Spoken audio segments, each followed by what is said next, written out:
Like every family, every business, the U.S. government needs to not only pay its bills, but it needs to live within its means.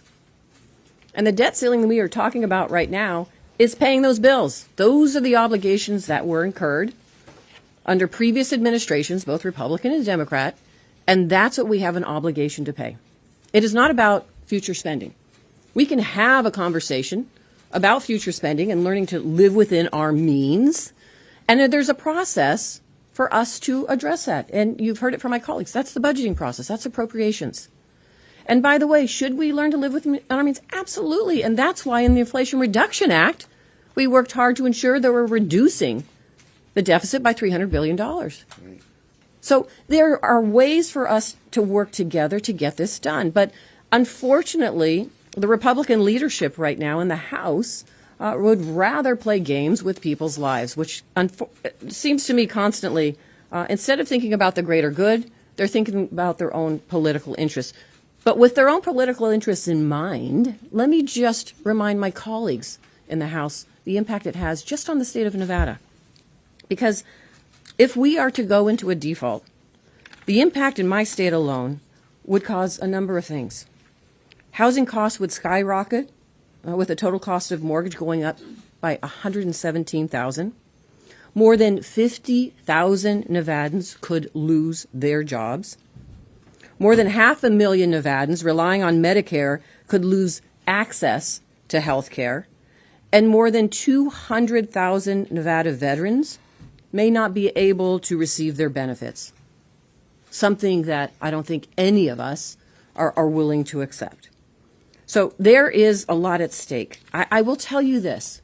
The other thing that we haven't talked about is this very issue. If House Republicans won't work with us to raise the debt limit, it will also threaten our national security. Nevada is home to major military installations from Creech to Nellis Air Force Base to our Naval Air Station to our Army Depot in Hawthorne. Greetings, friends. I have good news to share with you this Saturday. There are new stimulus checks that have been proposed. States like New Mexico and Massachusetts are already mailing and depositing new inflation relief checks. So in today's video, I will be going over which states are paying their residents extra stimulus money. My friends, please make sure that you watch until the end of this video to hear about all of these details. Also, if you would like to enter next Friday's Walmart gift card giveaway, please make sure that you click and like several of my videos and then comment below the keyword of each video that you watch. Friends, the more videos that you watch and then leave a comment on, the greater your chances of winning the weekly giveaways. Last year, inflation in the United States had reached historic levels. Given the rising prices, especially of staple goods, a number of government institutions approved stimulus checks or tax refunds as inflation relief for hardworking Americans. Although inflation has fallen in recent months, financial support continues to be sent to Americans. Under a new proposal by Governor Michelle Lujan Grisham, New Mexico would use a surge in oil-related income to send out new stimulus checks to any eligible resident. The tax rebates would be worth $1 billion and would provide direct payments of as much as $1,500 per household, along with $500 million in tax relief, in part through cuts in some income tax rates and lower statewide gross receipt taxes on sales and services. The governor's budget proposal would devote $100 million to pay the individual cost of health insurance for educators throughout the state. The surplus would also be used to shore up access to health care and high-speed internet in remote areas. The budget proposal from the newly re-elected Democratic governor would increase annual state general fund spending by nearly 12% to $9.4 billion for the fiscal year starting July 1st and ending in June 2024. Governor Grisham has previously approved a relief package. Residents can still receive a refund of $500 for single filers and $1,000 for joint filers. Residents have until May 2023 to file their income taxes of 2021 and also qualify for the rebate. Massachusetts Governor Maura Healey have signaled that a clear picture of potential tax relief may emerge very soon. Governor Healey, following her first leadership meeting with House Speaker Ron Mariano and Senate President Karen Spilka, said their teams are working closely through numbers and evaluating what's possible.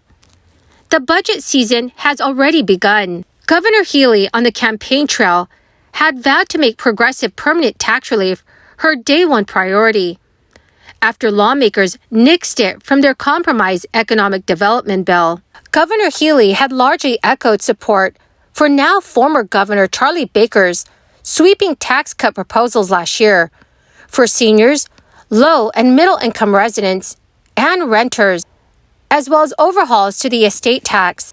In the governor's inaugural remarks last week, Healey called on the legislature to pass tax reform as she invoked her $600 per child tax credit proposal. Governor Healey has COG forms that would not rule out the possibility of issuing one-time $250 stimulus checks to middle-income residents, as lawmakers had also previously included in their initial economic development bill before Chapter 62F upended discussions. There is also a new bipartisan duo that is diving in to defend gas stoves. Senate Energy Committee Chairman Joe Manchin and Senate Republican Ted Cruz, the new ranking member of the Commerce Committee, are teaming up on legislation that would bar the Consumer Product Safety Commission from using federal funding to ban new or existing gas stoves. Specifically, the Gas Stove Protection and Freedom Act would prevent the commission from using federal funds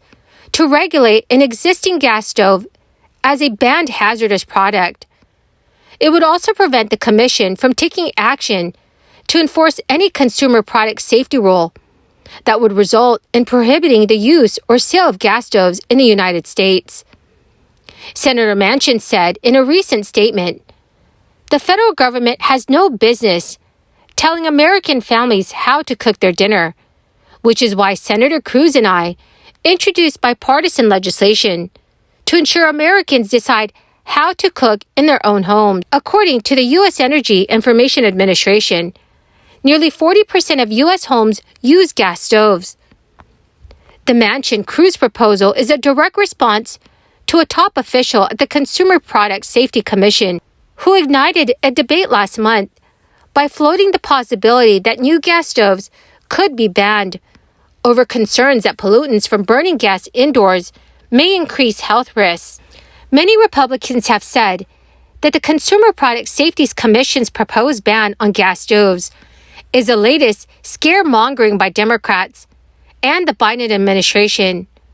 White House Press Secretary Karine Jean-Pierre said, "President Biden does not support banning gas stoves." A spokesperson clarified that staff members will begin gathering data and perspectives from the public on potential hazards that are associated with gas stoves and propose solutions to those hazards later this year. The proposed standards, which focus on energy consumption, would require that both gas and electric stoves meet certain efficiency thresholds. The proposal also suggests new standards for gas and electric ovens. As required by Congress, the Department of Energy is proposing efficiency standards for gas and electric cooktops. We are not proposing bans on either. The proposed standards would not go into effect until 2027. So, dear friends, what are your thoughts about the Gas Stove Protection and Freedom Act? Please let me know your thoughts in the comments section below. Well, my amazing and most beautiful friends, that is the end of my daily stimulus update video for this afternoon. My friends, thank you so very, very much for being part of this community and for joining me here daily. The two winners of yesterday's Walmart gift card giveaway of $75 is Kathy McClarty and D. Hunter. Congratulations, my friends! To claim your gift card, please check your notifications page and send me a message, or you can also message me on my Facebook page. Friends, Please make sure that you enter the next giveaway simply by clicking and liking several of my videos, and then comment below the keyword of each video that you watch. The more videos that you watch and then comment on, the greater your chances, my friends, of winning the weekly giveaways. Thank you and have a wonderful and very blessed weekend.